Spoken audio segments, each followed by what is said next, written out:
Вся татарская история в одном подкасте. Лекторий «Миллиард татар». Если мы говорим про Золотую Орду, то надо отметить, что в возникновении города огромную роль сыграло государство. На огромной территории возникает единая власть, которая может концентрировать ресурсы, и концентрировать ресурсы оно участвует в разных процессах, прежде всего в экономических, торговых и перераспределении каких-то торговых пошлин, даний и так далее. Поэтому без имперской власти, которая существовала в Золотой Орде, города бы, конечно, не возникли сами по себе. Мы уже говорили о торговых путях и том, что Нижнее Поволжье, в силу ряда причин стало концентрированным выражением многих торговых путей. Великого Волжского пути, караванного пути, Великого Шелкового пути, Транскавказского пути.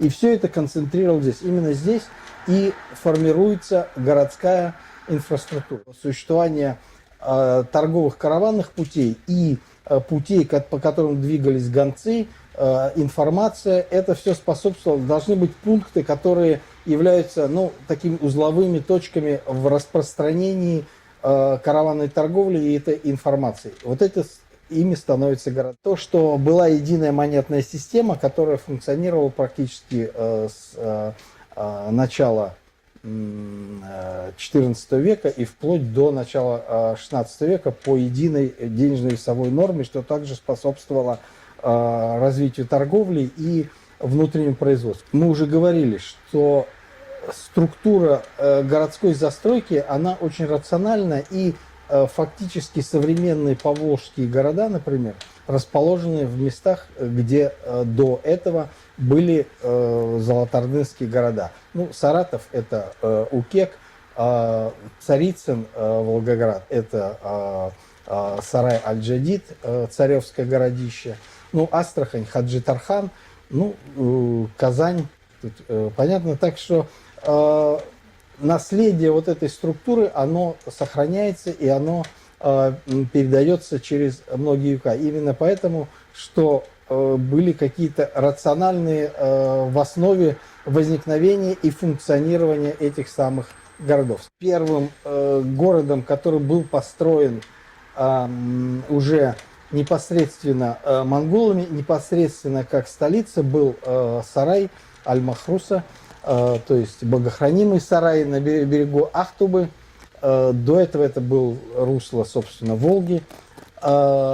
И что здесь характерно? Вот самый бугор, так называемый больничный бугор на юге, это, несомненно, ханский дворец.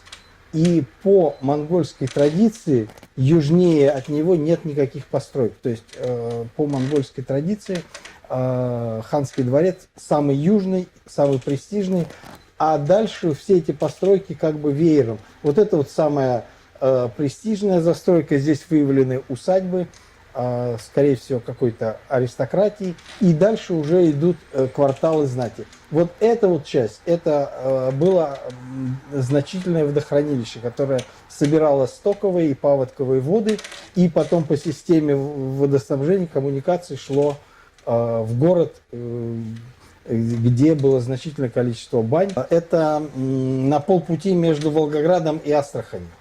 Это Селитриное, поселок Селитриный, Селитриное городище. Вот оно, вот это как раз округа. И вот здесь вот мы видим, концентрируется. И вот здесь вот эта точка очень интересная. Здесь расположены ханские кладбища. Здесь вот как раз проводили раскопки казанские археологи и выявили систему мавзолеев, которая на несколько километров здесь располагает, целое погребальное поле. Когда мы говорим о городе, здесь были очень значительные разнообразные производства от керамического, железоделательного, ювелирного, стеклоделательного, косторезного, камнеобрабатывающего, все. И на прошлой лекции мы уже говорили, что все это требовало значительного количества ресурсов.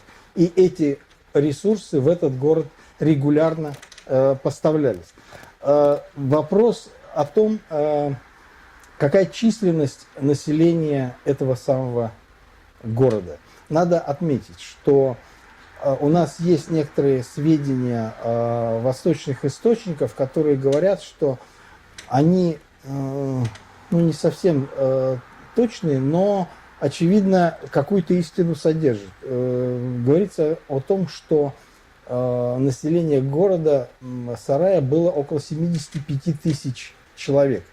Не исключено, что это какие-то реальные цифры, по крайней мере, какие-то реперные точки. Путешественники, которые были в этом городе, они отмечают, что он довольно населенный, поскольку Ибн Батута, который это говорит, видел многие города, включая и Багдад, и Бухару, Самарканд, и многие африканские города. То есть не для многих городов он давал такую самую характеристику. Вот как располагается система округи в Нижнем Поволжье. То есть это Хаджи-Тархан, и это целый ряд вот вдоль русла Волги система мелких городов, населенных пунктов, которые выявлены археологически. Такая же система выявлена и здесь. Вот это Царевское городище, и вот целый ряд вокруг пунктов, которые возникли рядом вокруг сарая Аль-Джадид. Царевского городища, здесь Бельджамен, Водянское городище. Тоже очень крупные мегаполисы, где-то, тоже в районе 50-70 тысяч человек. Один из крупнейших городов на полпути между Сараем и Болгаром был Укек, нынешний Саратов. Вот это вот Саратов вот там, на той стороне. А здесь рядом с переправой через Волгу был как раз город Укек, ныне набережный Увек. И здесь тоже. Вот южная часть – это мавзолей и какой-то ханский дворец. А дальше идут уже постройки. То есть он тоже был построен изначально по монгольским традициям. Вот это сельскохозяйственная округа. То есть если в Нижнем Поволжье пахотной земли было мало, то Укек – это прямо вообще территория, полностью распаханная уже в золотоордынское время. И отсюда продовольствие поступало в том числе и на Нижнее Поволжье. И здесь вот мы видим концентрацию как раз вот сельских поселений, которые были округой как раз вот этого Укека. Центром одного из самых процветающих болгарских улусов был город Болгар. К примеру, вот эта вот часть, это домонгольская. И смотрите, как он вырос. Здесь вот на юге расположен так называемый малый городок, который обычно трактуют как недостроенный караван-сарай. Скорее всего, это тоже дворец султанов местных. И, как видим, он тоже на самом юге расположен. То есть здесь мы видим ту же самую систему, которая была и в нижневолжских городах. То есть южная, самая престижная часть – это такое ханское место, и дальше уже располагается вся. А на самом севере это как раз ремесленные и торговые поселения. Дело в том, что когда возник вот этот самый дворец, вот этого города еще не было. И весь город был вот здесь. То есть самая ранняя 13-я часть, потому что домонгольский город, он был уничтожен, и преемственности он не сохраняет. Там даже вал был срыт. То есть в золотоордынское время город был снивелирован и засыпан песком.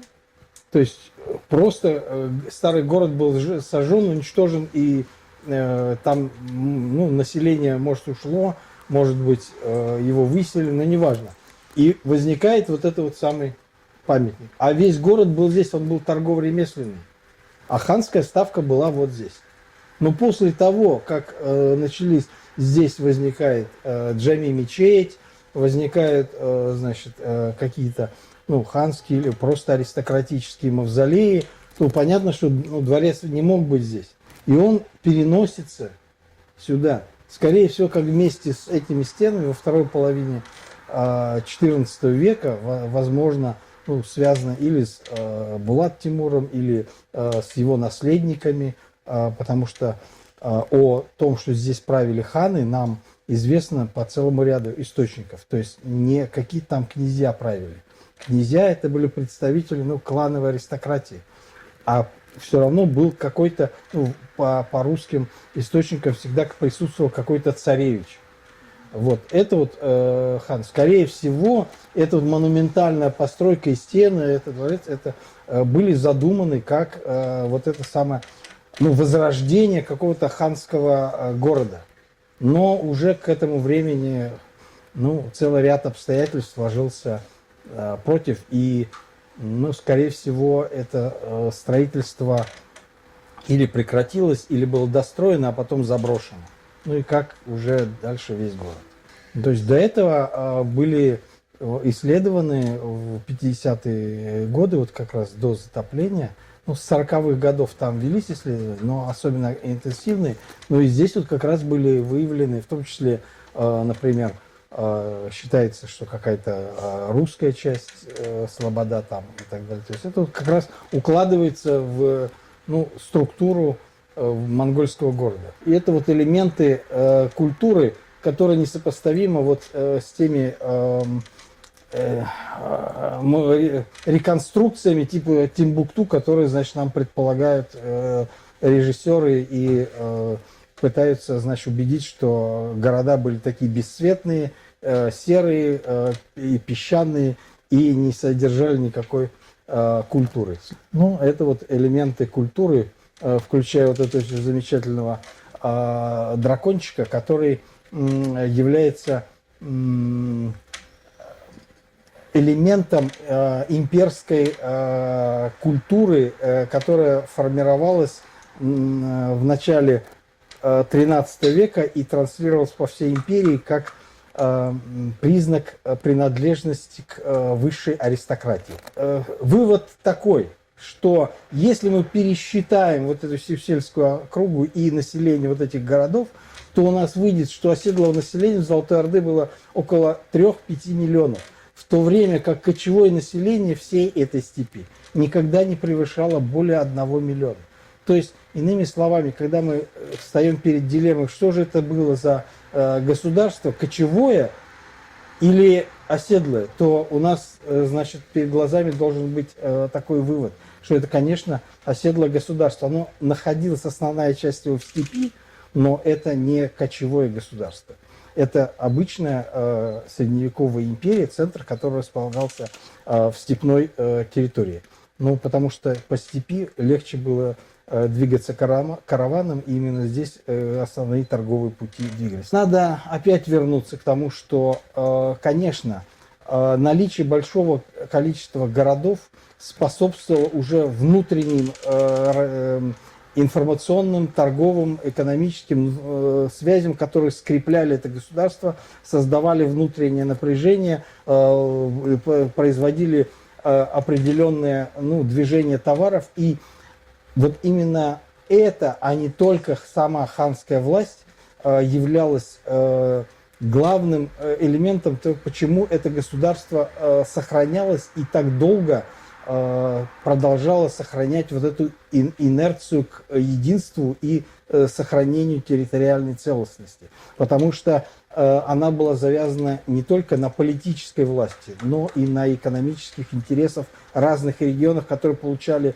очень много от взаимной кооперации. Понятно, что города очень сильно зависели, в свою очередь, от ханской власти. И настолько сильно, что различные потрясения, в том числе политические, экологические и многие другие, вызвали постепенное угасание. Хотя, конечно, если все это правильно, и нашествие Тимура, и различные, ну, в том числе и черная чума, но европейские государства, например, испытавшие страшный удар вот этой самой чумы, ну, по некоторым оценкам, на территории Англии, например, до 40% населения вымерло. Ну, государство не перестало существовать. Наоборот, там продолжали еще вести столетнюю войну, а потом еще войну Росвелли.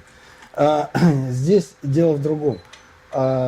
Прекратилась международная торговля по Великому Шелковому пути, потому что чума, в первую очередь, ударила по Китаю, в котором примерно половина населения погибла, а другая забросила производство шелка, фарфора, и началась война всех против всех, которая закончилась тем, что Юаньчжань разгромил монголов и установил свою собственную Минскую династию, и которая прекратила торговые отношения, в том числе с татарскими и монгольскими государствами, и прекратила торговлю по Великому Шелковому пути. Это вот стало главным ударом, который разрушил города. Но при этом города продолжали существовать. Последний удар по Сараю был нанесен, например, Менгли-Гиреем, крымским ханом, который разгромил наследников Орды Ахмада и разорил город Сарай окончательно и разметал его жителей, и после этого город прекратил свое существование. Это было в 1502 году, но до этого город существовал, даже несмотря на то, что объем его торговли и численность населения резко сократилась. После того, как становой хребет, вот эти города и городская цивилизация разрушились, городская жизнь сосредоточилась на окраинах Золотой Орды, и вокруг этих городов, вокруг небольших элементов вот этой самой урбанистической цивилизации возникает новое ханство. Казанское, Крымское, Астраханское, Сибирское. И вот они стали наследниками вот этой державы и традиций городской культуры, городской урбанизации, но все это уже было довольно регионально, и такого блеска и такого развития цивилизации уже не было. Поэтому мы можем сказать, что уже с конца 15 века наступает собственно, конец яркой урбанистической золотоордынской цивилизации. Если классифицировать города золотоордынские и говорить, что это по сути было, то Михаил Ростовцев, прекрасный российский историк, археолог, он предложил, раскапывая города Ближнего Востока, такой термин – торговые караванные города. Вот можно сказать, что золотоордынские города – это и были как раз вот эти самые караванные города, которые были связаны с развитием торговли по Великому Шелковому пути, и их крах, как и городов, многих городов на Ближнем Востоке, был связан вот с перипетиями вот этой самой торговли. И вот поэтому можно классифицировать эти города именно так. Во-первых, значит, Хива это молодой город. Понятно, X век, там куда ни ткнись, там в Средней Азии везде будут какие-то поселения. Но вот этот самый, там всегда был какой-то город. Вот тот город, который возникает в X веке, Ургенч, Гурганч, вообще он в другом месте. В золотоордынское время Ургенч был в месте Куня-Ургенч. Это территория современного Туркменистана, так получилось. А современная Хива, она стоит совершенно в другом месте. То есть там довольно большое расстояние между ними. Поэтому говорить о том, что они все вот это существовало, а у нас прекратилось существовать. Но у нас тоже не постепенно приходит, в силу ряда обстоятельств, например, болгар, но жизнь перемещается в Казань.